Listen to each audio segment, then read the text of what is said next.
আজকে আবার তরুণদের দল যেটা এনসিপি, তারা আবার বলেছে জামাত ইসলাম নাকি প্রতারক। আবার জামাত ইসলাম বলেছে নাহিদ ইসলামের বক্তব্য বাঞ্ছিত নয়, কাঙ্ক্ষিত নয়। কিন্তু মুক্তিযুদ্ধ এখনো বাংলাদেশে চলমান।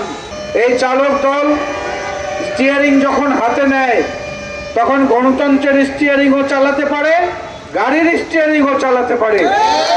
দুটোই তাদের পক্ষে সম্ভব, তারা প্রমাণ করে দেখিয়েছে। বিভিন্ন সময় দেশ অতিক্রম করছে ক্লান্তিকাল, টায়ার্ড, ক্লান্ত হয়ে গেছে বাংলাদেশের মানুষ। লড়াই করতে করতে, যুদ্ধ করতে করতে এক প্রজন্মের পর আর এক প্রজন্ম এসে হাজির হচ্ছে। বাংলাদেশের মানুষের মুক্তিযুদ্ধ শেষ হচ্ছে না।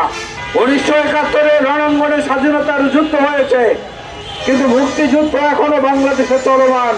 কারণ এখনো ভাতের জন্য, এখনো ক্ষুধার জন্য, এখনো ভোটের অধিকারের জন্য এখন পর্যন্ত বিপথগামী কিছু রাজনীতিবিদের খপ্পর থেকে বাঁচার জন্য এই দেশের মানুষ তাদের সংগ্রাম অব্যাহত রেখেছে।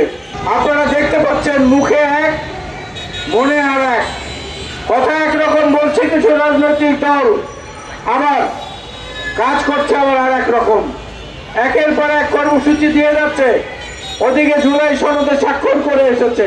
আজকে আবার তরুণদের দল যেটা এনসিপি, তারা আবার বলেছে জামাত ইসলাম নাকি প্রতারক। আবার জামাত ইসলাম বলেছে নাহিদ ইসলামের বক্তব্য বাঞ্ছিত নয়, কাঙ্ক্ষিত নয়।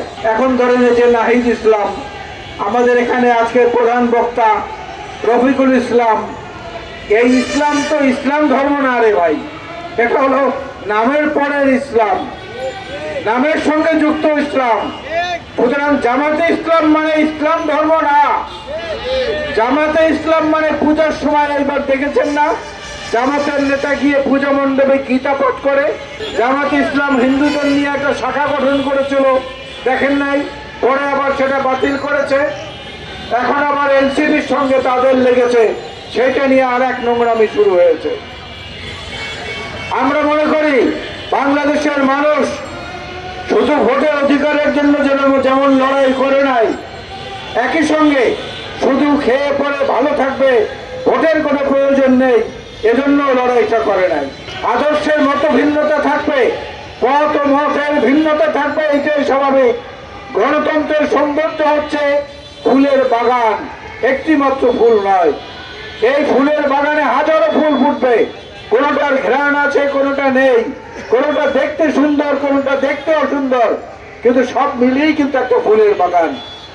বাংলাদেশটাকে সেই ফুলের বাগানে পরিচালিত করার জন্য, পরিণত করার জন্য বিএনপির নেতৃত্বে আমরা 1.5 যুগ আন্দোলন করেছি।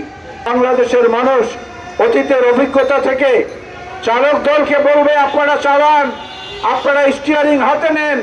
এই দেশের গণতন্ত্র, এই দেশের ভোটাধিকার, এই দেশের মানুষের যার যার মতামতে বিশ্বাস স্থাপন করে জাতীয় সার্বভৌমত্ব, জাতীয় গণতন্ত্র এবং জাতীয় স্বাধীনতার, বাক স্বাধীনতার প্রশ্নে যেন কোনো বিভেদ আমাদের মধ্যে না থাকে।